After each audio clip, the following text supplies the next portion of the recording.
dossier de Fou de Foot. Fou de Foot. Présenté par Mohamed Marouf sur Beurre FM.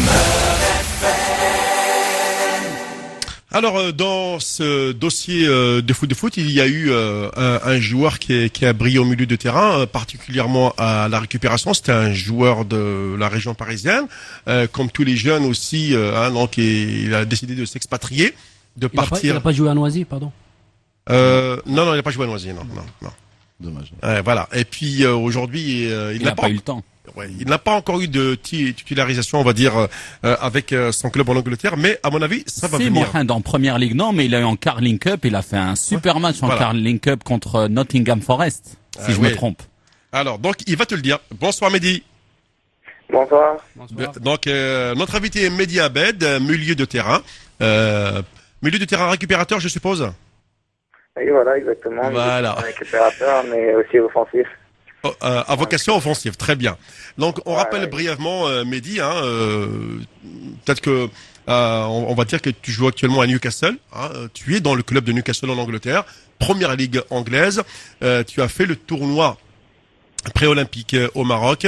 Donc alors tu vas nous parler un petit peu d'abord de toi parce que ton cursus, comment on va dire on sort de la banlieue parisienne pour se retrouver comme ça en Angleterre, parce qu'il y a beaucoup de jeunes comme toi à qui on ne donne pas sa chance, on va dire dans les clubs parisiens. Eh bien, vous décidez de tenter l'aventure ailleurs et visiblement ça marche.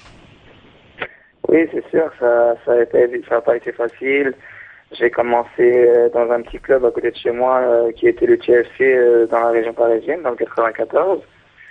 Puis après, j'ai décidé de changer de club. Je suis parti à l'US Alfortville. Et lors d'un match contre le centre de formation de Paris, un des recruteurs du RC Lens m'a demandé de venir quelques jours passer à la Gaillette quelques stages. Et ça s'est très bien passé, ça s'est très vite fait. Donc je suis resté exactement 8 ans en club.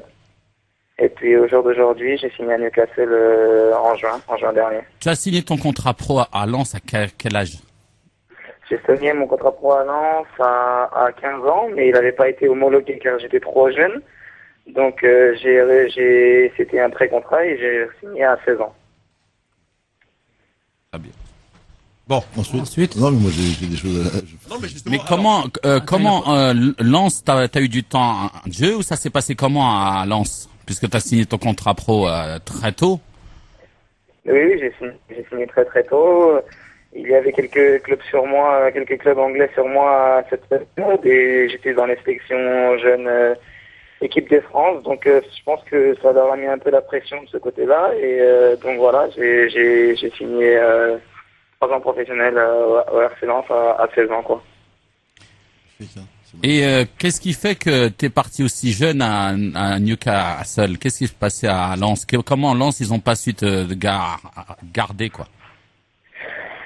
Et on s'entendait plus très bien, moi, les dirigeants, tout le staff technique de Lens. Je sentais que même si je faisais de bons entraînements, j'allais pas jouer, je progressais plus et j'avais vraiment besoin de changer d'air, de retrouver quelque chose. Et Newcastle est arrivé, ils m'ont vraiment proposé un bon plan de carrière et j'ai décidé de signer là-bas. Et aujourd'hui, alhamdoulilah, ça se passe bien. Bonjour. Ouais, vas-y. Donc, non, Nasser, vas-y, tu peux commencer. Hein. Oui, mais moi j'ai beaucoup de Donc, questions. Nasser Sanjak, bien sûr que tu dois connaître comme entraîneur, Mehdi. Oui, bien sûr. Bonjour, Mehdi. Moi Bonjour. j'ai 3 petites questions. Alors, la première, c'était qui était dans le staff à Lens? C'était qui au staff? Je vous entends très mal. Dans le staff technique, c'était qui? Au RC Lens. Au RC Lens, ouais. C'était qui le staff technique?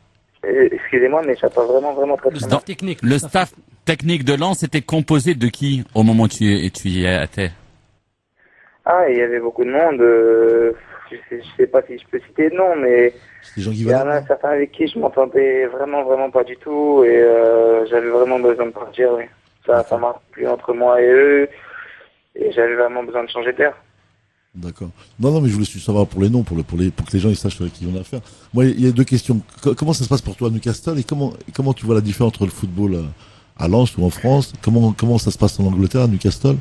Et comment toi tu as revu, parce que comme tu as touché quand même en un an à 3 footballs entre Lens, aller à Newcastle, et comment tu as perçu les Jeux Olympiques dans sa gestion globale de ces éliminatoires, parce que ça nous reste à travers la gauche quand même. Ouais.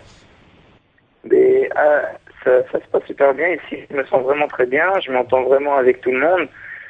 Je suis vraiment très heureux d'être venu ici, je progresse énormément avec de grands joueurs. J'ai Sur le pu plan du jeu, je intégrer parlais. l'équipe Mais dis sur le plan du jeu carrément. La Comment différence. avec entre Lens, la différence Lens, sur le plan du jeu, Lens, c'est Newcastle. complètement différent. Ouais. C'est complètement différent. C'est plus libre, ça va plus vite, vers l'avant. C'est pas aussi tactique qu'en France où le jeu est fermé. C'est vraiment vers l'avant.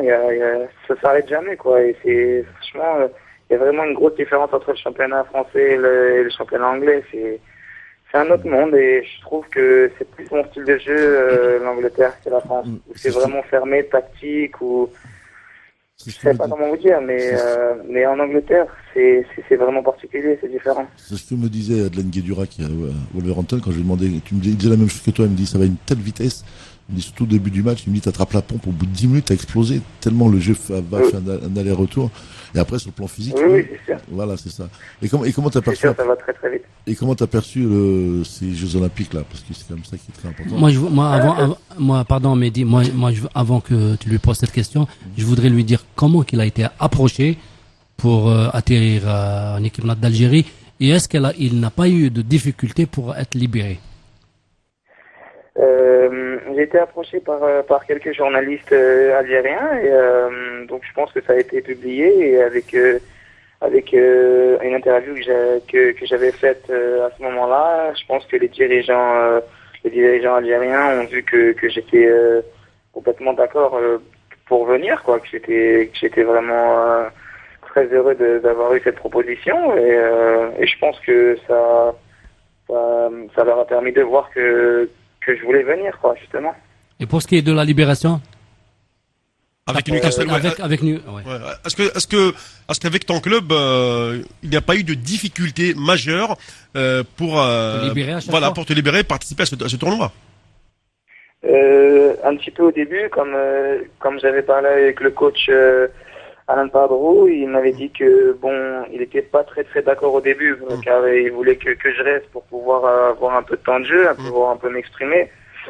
Et je lui ai dit que j'avais vraiment envie de jouer cette compétition, que ça allait être une échéance importante pour moi, que je pouvais avoir du temps de jeu, que je pouvais jouer à un niveau international et que ça allait être une expérience très enrichissante.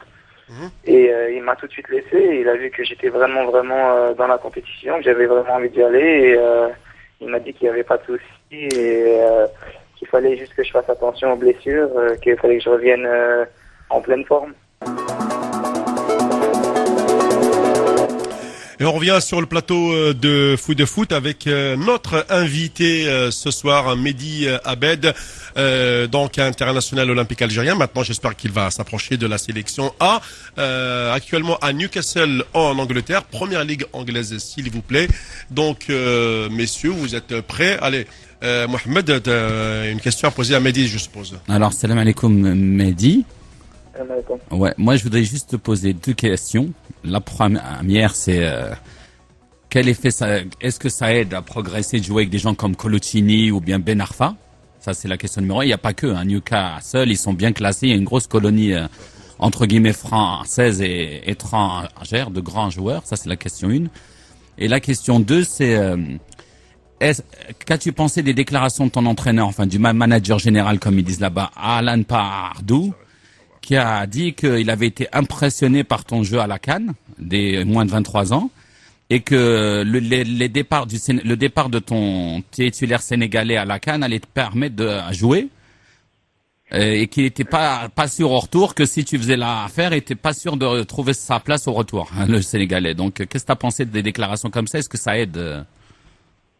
Bien sûr, pour le moral, c'est vraiment quelque chose d'important, que le coach te dise qu'il compte sur toi, qu'il a besoin de toi, qui te dit que tu joueras bientôt. C'est vraiment quelque chose d'important. Ça me permet de mieux travailler, d'avoir confiance en moi et de montrer ce que je sais faire. Maintenant, moi, je suis très heureux de jouer avec des joueurs comme Coloccini, Atem Ben Arfa, c'est des joueurs vraiment exceptionnels avec qui tu apprends à mieux te gérer dans la vie et dans le football. Et je pense que le fait d'avoir intégré une équipe professionnelle comme ça, une équipe première, ça m'a vraiment fait progresser à tous les niveaux. Tu connais la particularité de Newcastle ou pas? En Angleterre? Non. C'est la seule ville qui n'a qu'un seul club. Tous les autres ont Everton, Liverpool, Manchester United, Manchester City, Arsenal, Tottenham. Là, il y a 100% des habitants qui soutiennent une seule équipe. C'est vous, les Magpies. Tu vois, c'est... Oui, c'est sûr. Tous les week-ends, 52 000 personnes. Ils sont vraiment, vraiment très passionnés ici. Ben écoute, si tu vois Shearer, tu lui passeras le bonjour. C'était mon idole, donc. Shearer. Je l'ai vu hier, comme j'étais sur le banc en première ligue hier avec Newcastle, je l'ai vu et il nous a souhaité la bonne chance et ça s'est très bien passé. Même si je suis pas rentré sur le terrain, ça m'a fait vraiment plaisir d'être sur le banc et de pouvoir un peu voir ce que c'est le bon niveau de l'intérieur. Tu sais, à ton âge, être dans les 18 pour un match de première ligue, c'est énorme. Oui, c'est sûr. Je sais bien le son que j'ai, mais aujourd'hui, Mehdi, parle-moi vite parce que Momo il écrit en même temps. Mehdi, moi j'ai en même temps, j'ai vraiment bossé très dur pour en arriver jusque-là et aujourd'hui, je suis vraiment très très content et récompensé de tous les efforts que j'ai fournis depuis que je suis jeune. Ça n'a pas toujours été facile. Il y a eu des moments difficiles comme dans toute carrière de footballeur et aujourd'hui, je suis vraiment très heureux de faire partie de ce groupe-là. Mehdi, je tiens à te féliciter déjà parce que je pense que moi déjà je te connais bien parce que je suis ton parcours depuis très longtemps. Moi je voulais simplement te dire que tu es vraiment un exemple, tu es un vrai modèle parce que tu es pratiquement dans l'un des plus grands clubs anglais quand tu sais aujourd'hui le niveau du championnat d'Angleterre qui est phénoménal et que tu sois là-bas et on sait que tu vas y réussir parce que Newcastle se trompe rarement dans les choix des joueurs. Moi, la seule chose qui m'intéresserait sur le plan plus du jeu, c'est quoi le football anglais concrètement? À l'entraînement, vous êtes combien de joueurs, combien de pros? Vous jouez combien de matchs, les entraînements? Est-ce que les entraînements sont propres à ce qu'on entend? Est-ce qu'il y a vraiment beaucoup d'engagement? Est-ce que ça répète réellement la réalité du match, quoi?